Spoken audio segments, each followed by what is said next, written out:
Capitães da Areia é um romance de 1937 do escritor brasileiro Jorge Amado. O livro retrata a vida de um grupo de crianças abandonadas que lutam e roubam para sobreviver na cidade de Salvador, na Bahia.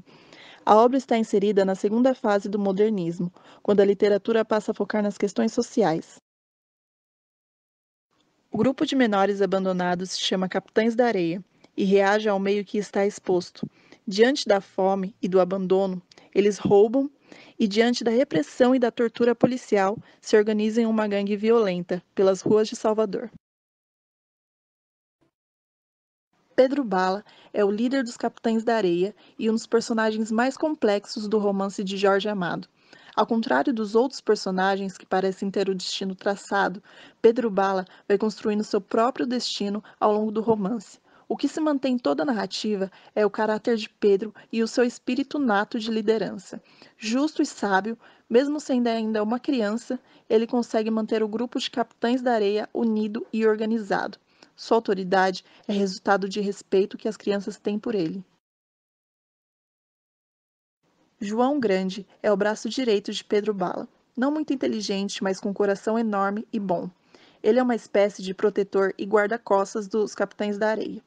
Todo o seu percurso acontece ao lado de Pedro Bala, sendo difícil separar o caminho dos dois personagens. O professor é um dos mais inteligentes dos Capitães da Areia. Ele tem esse apelido porque passa as noites lendo livros, quase todos furtados por ele. Ele é quem ajuda Pedro Bala a planejar as ações do grupo, e também tem um grande talento para desenho, geralmente feito de giz na calçada. Sem pernas é um garoto coxo que nunca teve amor algum ou afeto, nem de mãe e nem de nenhuma mulher. Seu papel principal no grupo era se infiltrar nas casas dos ricos para depois os Capitães da Areia assaltarem. Ele vive com ódio e tem um pesadelo constante de quando foi para o reformatório e o chicoteavam e riam enquanto mandavam correr em círculos. Gato é a figura do golpista. Sempre anda arrumado e busca imitar os galãs que vê no cinema. Ainda menino, arranja uma prostituta como amante que tira dinheiro como um pequeno cafetão. Joga baralho marcado e faz todo tipo de golpe. Acaba indo para Ilhéus com sua amante, onde se torna conhecido por diversos golpes aplicados em fazendeiros ricos. Boa Vida é um menino malandro que adora violão, capoeira e ruas de Salvador. A malandragem anda junto com seu bom coração. Ele cumpre sem muitas dificuldades o seu destino de se tornar um dos grandes malandros da cidade de Salvador. Jorge Amado nasceu em agosto de 1912 em Itabuna, no sul do estado da Bahia. Foi jornalista e um dos maiores representantes da literatura brasileira modernista. Integrante do Partido Comunista Brasileiro, o PCB, sua ideologia está presente em várias de suas obras, como é o caso de Capitães da Areia.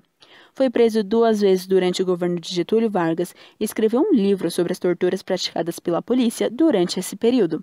Em 1995, Jorge Amado deixa o PCB, alegando estar descrente e direcionar fortes críticas à ideologia comunista. A partir de então, dedicou-se inteiramente à literatura. Foi eleito em 6 de abril de 1961 para a cadeira de número 23 da Academia Brasileira de Letras, que tem por patrono José de Alencar. Jorge Amado morreu em Salvador, no dia 6 de agosto de 2001. Capitães da Areia foi escrito no final da década de 1930, uma época conturbada no mundo, com grandes divisões entre a direita e a esquerda. A Segunda Guerra divide o mundo em 2 partes, e mesmo tendo relações diretas com o governo nazista alemão, o Estado Novo, criado pelo presidente Getúlio Vargas, se alinha aos Estados Unidos da América. Sendo assim, o nacionalismo, o anticomunismo e o autoritarismo ficam fortemente marcados no Brasil. Todo esse contexto histórico exerce grande influência sobre a obra Capitães da Areia, uma vez que, assim como os demais escritores da segunda fase modernista, Jorge Amado buscava a denúncia social por meio da literatura. A luta pelos pobres e oprimidos desafia as estruturas sociais injustas, representadas em Salvador pelo elevador Lacerda, dividindo as classes sociais em cidade alta e cidade baixa.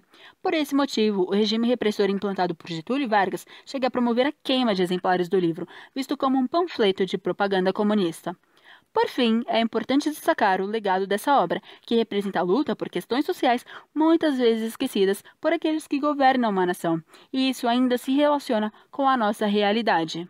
O povo brasileiro vive numa situação de miséria tão grande, tão terrível, e por vezes, como nos últimos 20 anos, numa situação de opressão política tão terrível, que dá a impressão que é um milagre viver no Brasil, que esse povo é tão forte, tão poderoso, esse nosso povo mestiço, que é capaz de milagres como esse, de viver, lutar e fazer a festa num país onde o povo é tão sacrificado.